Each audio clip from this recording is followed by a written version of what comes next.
I'm Giorgio Fedon. I'm talking about penetration testing corporate collaboration portals here at AthCon. Firstly, what are corporate collaboration portals? We are going deeply about this definition during the talk, so I will talk about it later. Why I'm going to talk about collaboration portals? During our last penetration testing activities, we saw that they are going a path in the web application development where sharing portal frameworks are used to build any portal. For example, if you need a simple portal, in the past you used the .NET framework, or you just use the PHP simple script, or you used some Cold Fusion application. Now, there is a trend in web application development. Excuse me, can you lower the mic? Because I'm talking to myself in, in the ears. There is this path in building application where there are added more features than the features that are really needed. This particular trend is about implementing your custom portal upon a corporate collaborative portal. Something about me. I'm in the spare time, I'm a security researcher. I'm a OWASP Italy board member. I do web application research, and I published or I contributed at many security advisories in application like SAP, JBoss, application of Computer Associates, or Adobe. During my daily job, I contribute in security application design. I do code reviews, banking malware reverse engineering and analysis, and penetration testing. Corporate collaboration portals. Corporate collaboration portals is something like a definition, or my definition, of application frameworks that can be customized in such a way that they will fit almost any application, any corporate portal need. In a few words, are frameworks or softwares that empower any user to actively interact with corporate assets, people, and data. From Wikipedia, the features are huge in a sense that they help you managing provisioning of internet portals, extranet, websites, wiki modules, forums, chatting, and internal messaging, and so on. This is taken from CJG latest Sharepoint 2010 jokes. I didn't add, I changed a couple of information there because it was, one of the jokes is a hacker was asked how much he would charge to steal information for a company. The inquirer says, it's a sharing portal. And the hacker replied in his best Thailand voice, easy, only $5. This is not always true, but is to give an idea on a trend and on what could be the danger associated to not observing best practices in developing in implementing these frameworks. Common scenarios to take into account is that people usually make these particular frameworks dirty. They start with a good configured application, then they start adding features, disabling security groups, disabling security features, uploading documents with exploits inside, or uploading malware to the same site where there are the file sharing, where the file sharing is. They seem easy to manage apparently, in a sense that there is a wizard for installing it, but unfortunately for advanced feature, there isn't a button for anything. So if you want to make a strong or you have to modify the portal, you have to go manually. And going manually to such portals is never so easy. Many times, a lot of features are exposed without least privilege. So they are exposed even if you do not know what is exposed. They are patched very slowly because they are certified solution many times. There are boxes and infrastructure that are sold like it, and they are patched and maintained by some partners and not directly by the organization. And last but not least, many times are on the front line, in a sense that usually people think that sharing portal is something that inside the internet that talks to a backend where they keep their data. They keep their data on a database, and they have a user directory to interact with their users. What many people do not care about is that the sharing portal may be exposed to the internet, because there is this new trend in having CMS functionalities or managing the external portal, which is just an extension of the sharing portal. This bad habit, or if this new kind of fashion in web application development can keep your sharing portal and internet at risk, because internet clients or external clients may be able to directly interact with the sharing portal. If I ask you, which application do you think which is a very used sharing portal? Which one? Microsoft? Yes, it's one, thank you. But I see many times this particular application.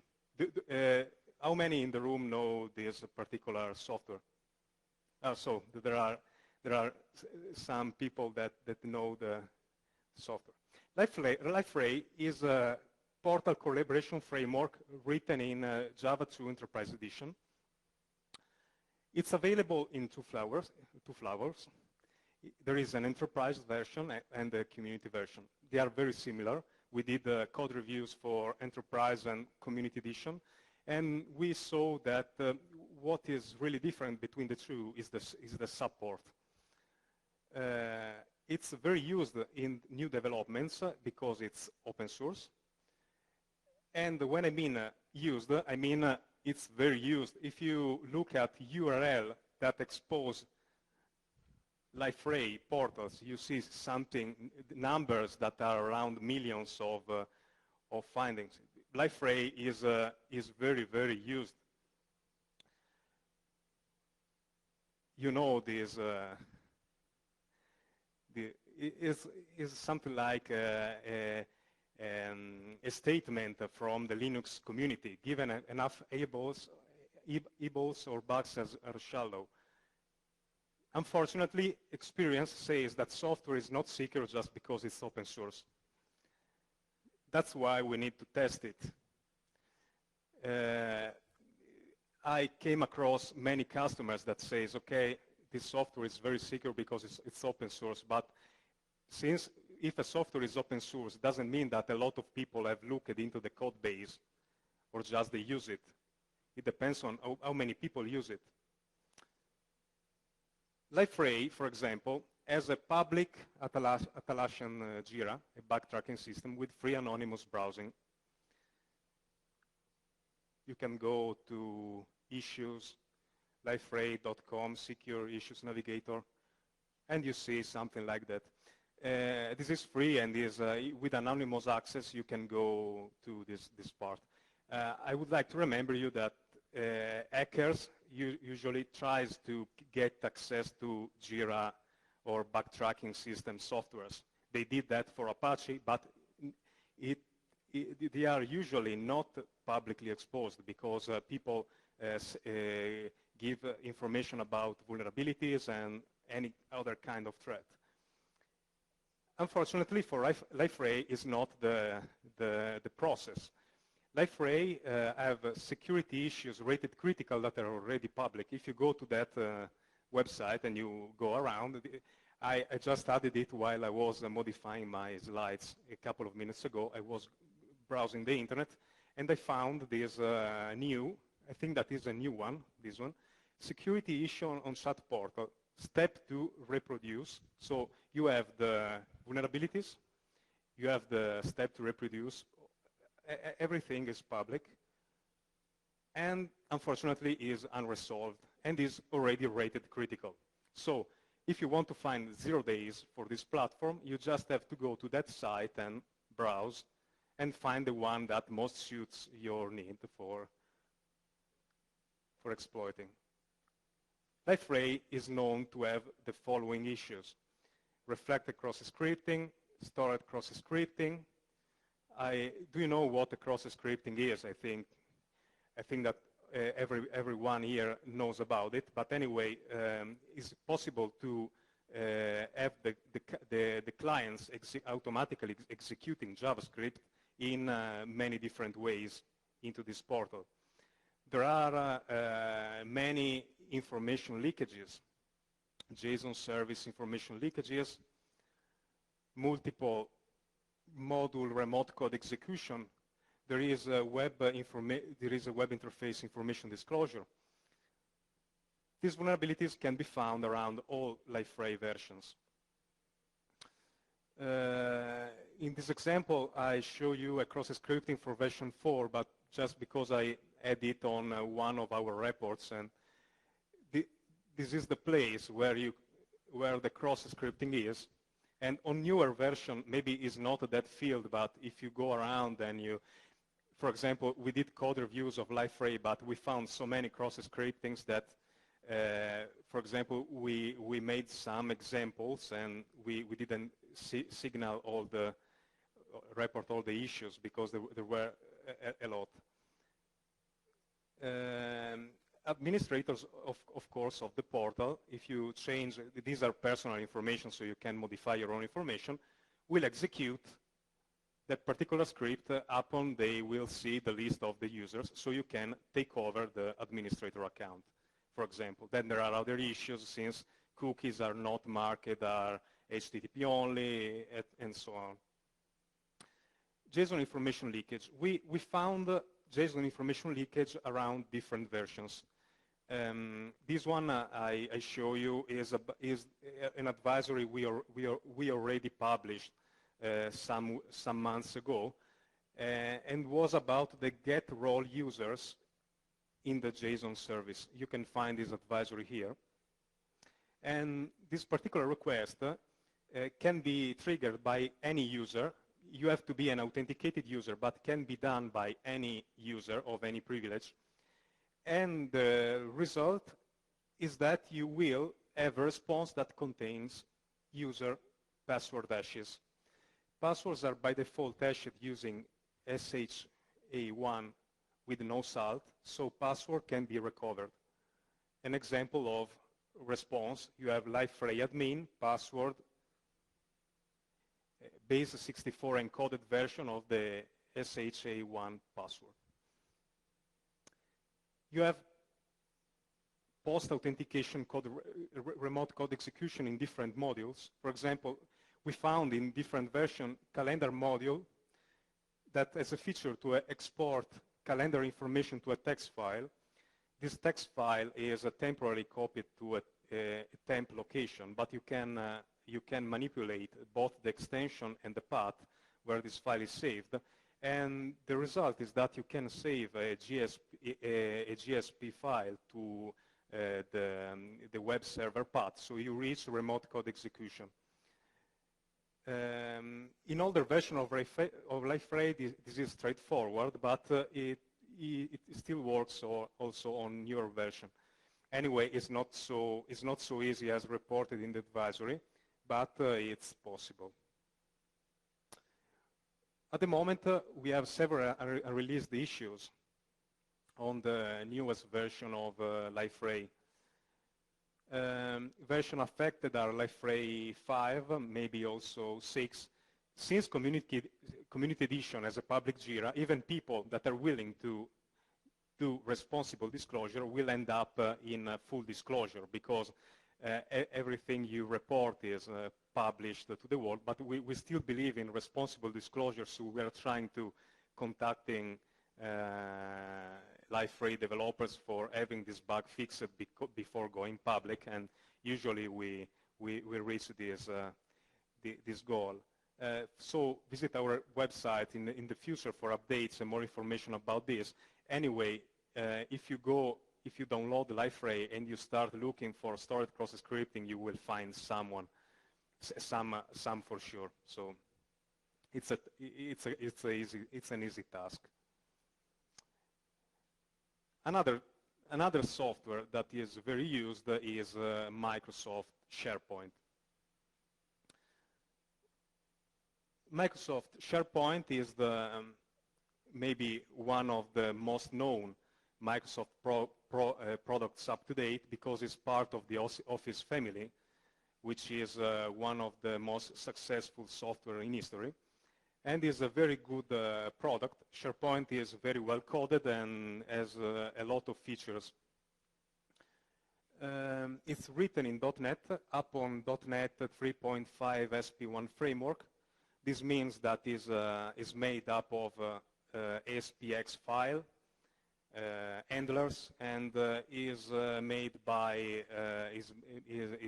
up of .NET C# bytecode DLLs. This means that can be reverse engineered like almost instantly because you just have to open Reflector and going into the DLLs, so you can see the source code of Sharepoint.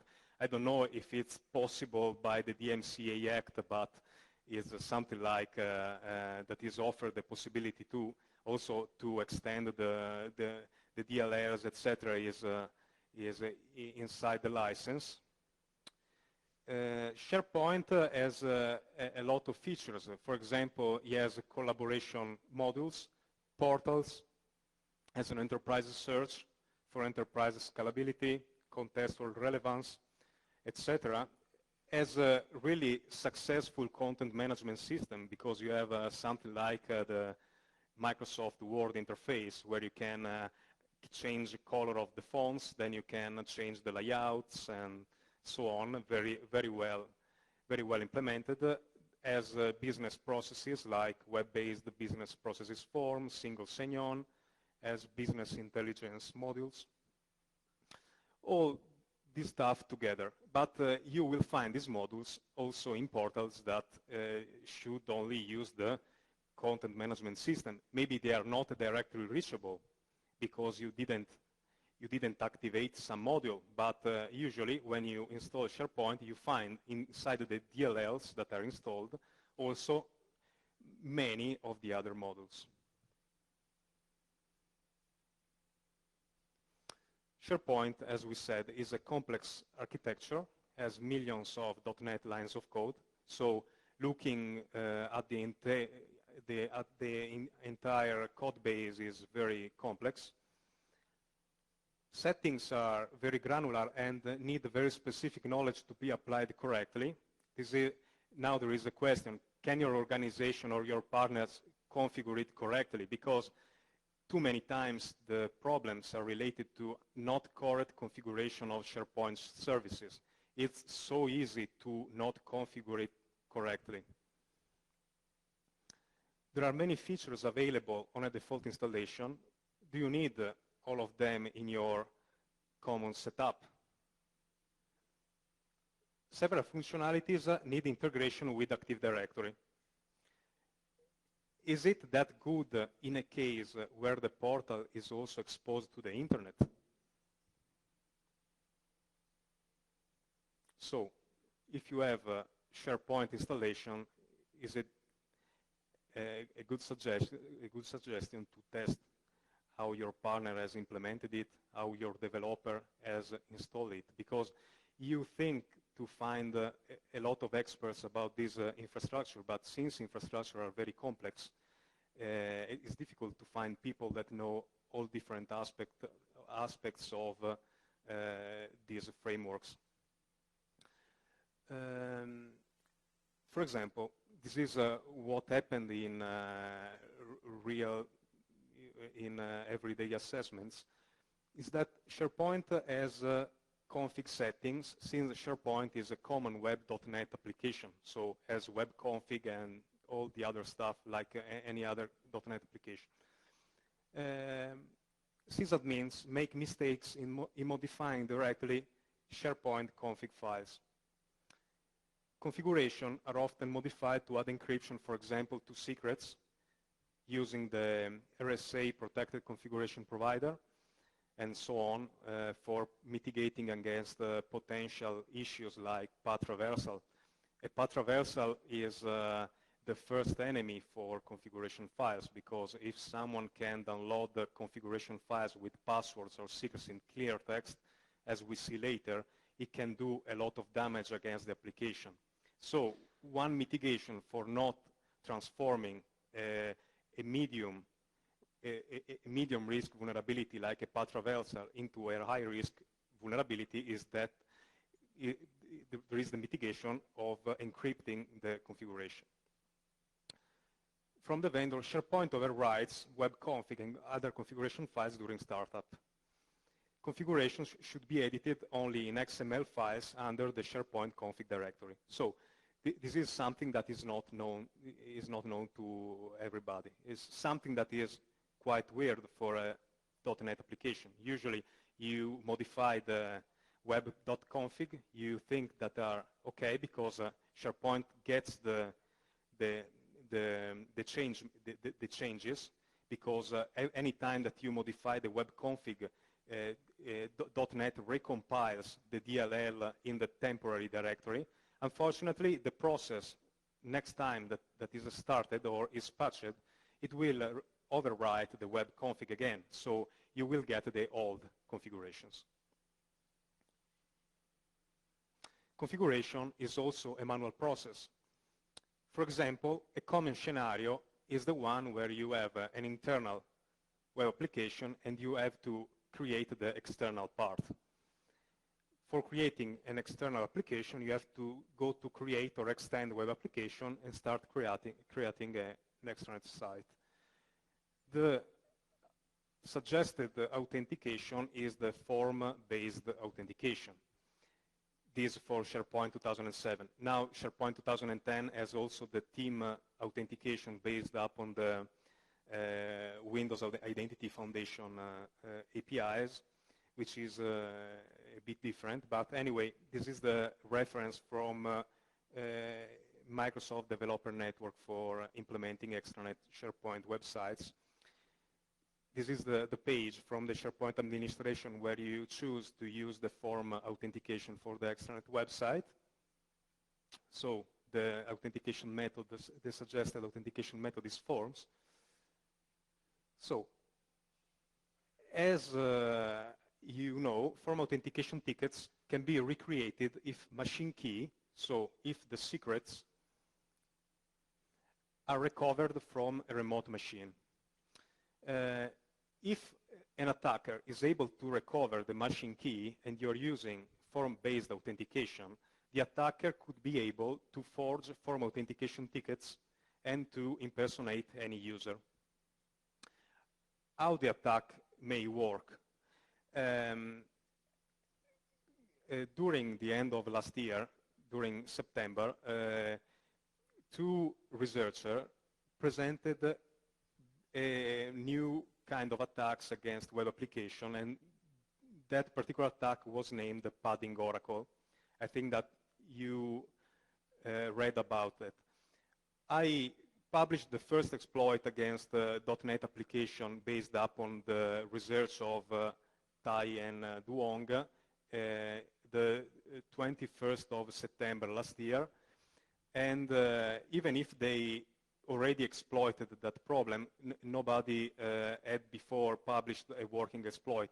I did the first working exploit some days before Brian Holyfield, and the this attack consisted in exploiting a vulnerability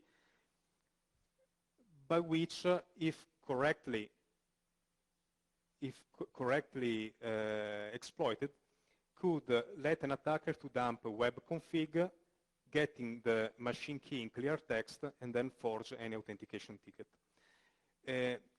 This particular issue, anyway, you can fix it by just installing now the Microsoft 010, 060, 070. This kind of vulnerability is very important against SharePoint installations for some reasons. As I told you before, SharePoint is running on .NET 3.5 SP1 framework. .NET 3.5 SP1 is that framework that permits not only to exploit padding oracle to decrypt information, but you can also encrypt, and using the script handler, the script handler functionalities to download any file that you specify. In this case, you can exploit this vulnerability and then download the web config. Inside the web config, you will find the machine key for that particular SharePoint installation, because SharePoint usually keeps the machine key inside the web config, and after you can forge authentication tickets. Anyway, this is the attack scenario. I will not go deeply into it because it's a very long discussion about padding oracle and cryptographic systems and protocols, etc. But a really interesting thing is that you can passively check it. You can passively check if the remote application has installed this patch. So you can make a crawler that goes around the internet and checks all SharePoint installation if they applied or not this particular patch. For example, I wrote at that time a simple tool that used to get the encrypted string for a script handler for a script handler functionality in .NET, because these encrypted strings you find in webresource.asmx functionality into the HTML code, so you can find for any website that using SharePoint in the login page or in custom web parts pages these particular strings, and then check with this tool if the site is vulnerable or not. So if the site is vulnerable, you can continue with the attack I showed in the previous slide. For more information, there is a full post that talks about it. So, SharePoint site may be on the internet front line, in a sense that there are two SharePoint administrations. There is the central SharePoint administration, which is the administration for all applications and all websites, and then any website that you create as is a particular website administration. So you have the central administration for all the website, and then a particular administration area for privileged users, and also the same and more via web services. The fact is that by default, these functionalities are on a different port, but the specific administration area is on the same port of your principal website. So what does it mean? That also the SharePoint administration may be reachable from the internet within your corporate web parts. Web parts are the extension where you put your custom HTML that looks like your corporate portal. Before, as I was talking before, this was your corporate portal. You use many times SharePoint just like a CMS tool, etc.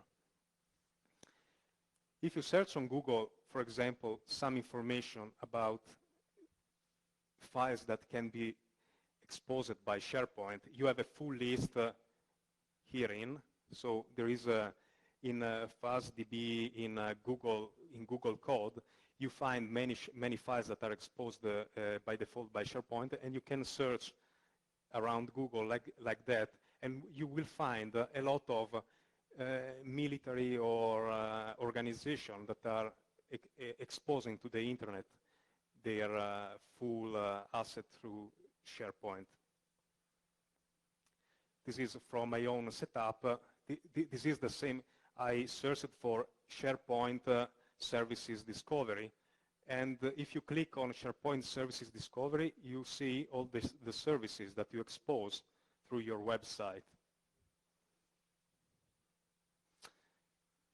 If you have a reachable SharePoint interface many times, if you have web parts that also share the authentication, that shares SharePoint authentication, pointing to direct URLs, you may be able to see content like this one. For example, the documents that are hosted, or the name of the documents. Or, for example, if you go to user disp.aspx, you could be able to enumerate the name of the users, just changing the ID value, so you can get the name of the users. Of course, there is the problem of cross-scripting. SharePoint administration could have some cross-scripting, but are very difficult to find because the code base of SharePoint is very good. Also, the website area may have some. You couldn't be sure 100% that is safe against cross-scripting, but the place where is most easy, or where you most easily will find cross-scripting, is here, where you have your custom web parts, you have your custom corporate code to show your information about your website. So there is very easy to find cross-scriptings. So if you find cross-scripting there, since the port is the same, like is the port and the domain are the same of the SharePoint administration, you could be able to mount attacks also against the SharePoint administration. So take care of your custom web parts area. Web services are granted free functionalities to anonymous users. Example for anonymous hacker that reported to ZDI a Microsoft SharePoint 0-day is that attackers may be able to file upload documents to SharePoints and reaching remote code execution through that upload. Details says that this is a SOAP request, so is against the web services, and authentication is not required to exploit this vulnerability.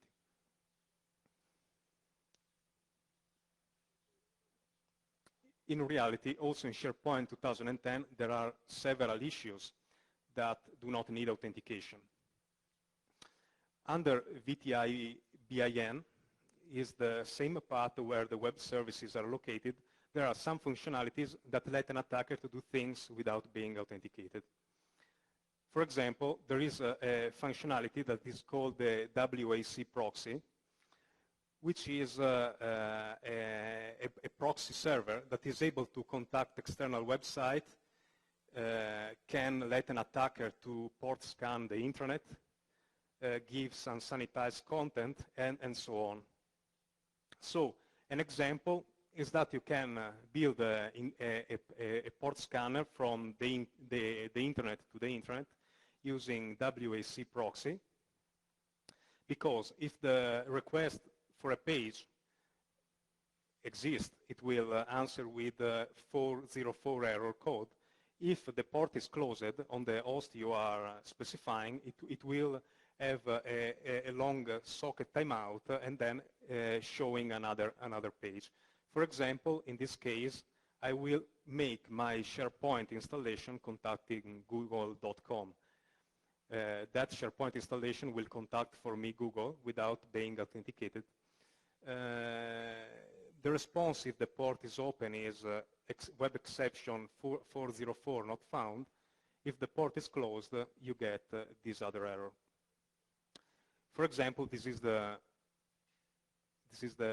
pickup from my SharePoint installation. So you see the request. So you could be able also to send GET request to internal machine bypassing the firewall. And the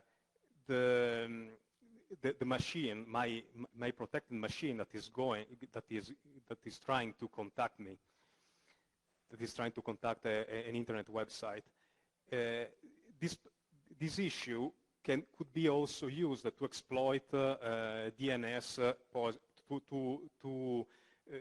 could also be useful for DNS poisoning attacks, because if you specify domain names that needs a primary DNS for be resolved, you could try to see if they have patched or not their DNS against the Daminsky bug. So if you, in a way or in other way, there are issues that do not need authentication to be exploited.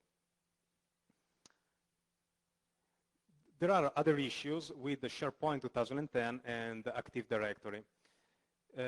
From Microsoft How-To, in this blog on Blogspot, SharePoint 2010 version doesn't allow you to be mounted as a farm installation on a single machine using local accounts. In a few words, if you do not use Active Directory accounts, you get limited functionalities in SharePoint 2010. There are, of course, different workarounds, but this is not the suggested way by the vendor. In SharePoint, through web services, any user, any authenticated user, can issue full legitimate Active Directory request against the domain controller. So this is another issue to take into account if you share the authentication with your external portal. Because, for example, there are some features that allows to get a lot of information. For example, there is a search principles method, and then get all user collection from web. For example, if you issue with a legitimate federation authentication ticket of unprivileged users, you issue this particular request with one letter, a lot of results, and you specify all here for the principal type. In the response, you get the users, you get the emails of the whole company, the whole corporate, you get operational units, you get groups. So we found the installation of SharePoint where you could register as an internet user because the portal was a portal to see your electricity bills, for example. That was built on SharePoint. The authentication was shared through the web part and SharePoint authentication. Then you had web services exposed, and you could browse the Active Directory of the company through the internet. So this is not a Microsoft mistake. This is a configuration and setup mistakes. Conclusion.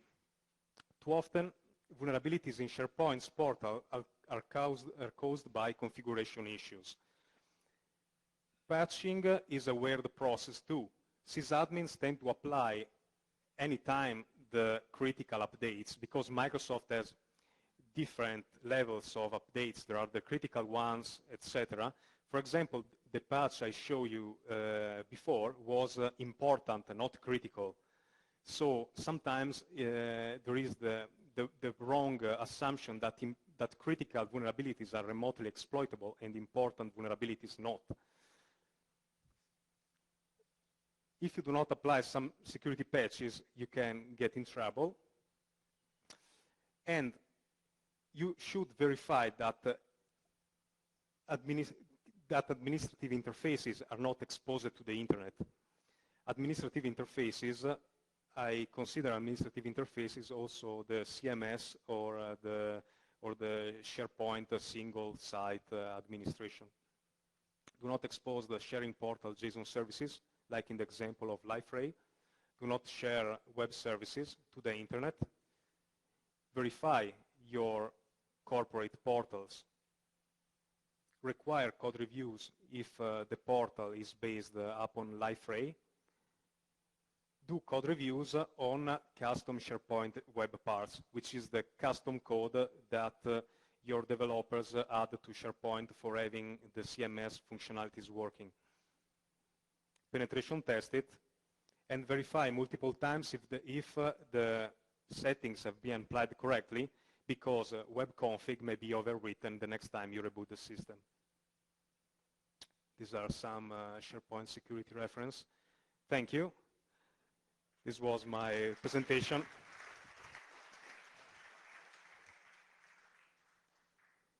There are questions about it?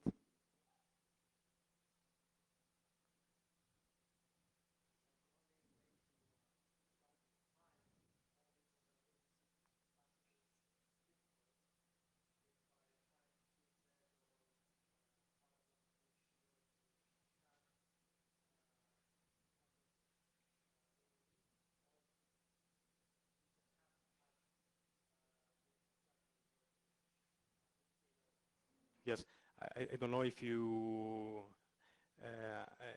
hear the question. The question was about the fact that if what you could do, what you can do for patching. For patching, you can of course modify the configuration of the application, because it's a .NET application. You can change the config, the .config files, and they have a huge amount of security features, so you can block particular paths, etc. You can buy security products from Microsoft, because Microsoft gives their reverse proxy that blocks this kind of things. They have front security for SharePoint that checks for security and viruses on the But the first factor is that you have to know where the problems are, because too many times the security or the IT is not aware that they have an unsecure SharePoint installation. Any more questions? Thank you very much.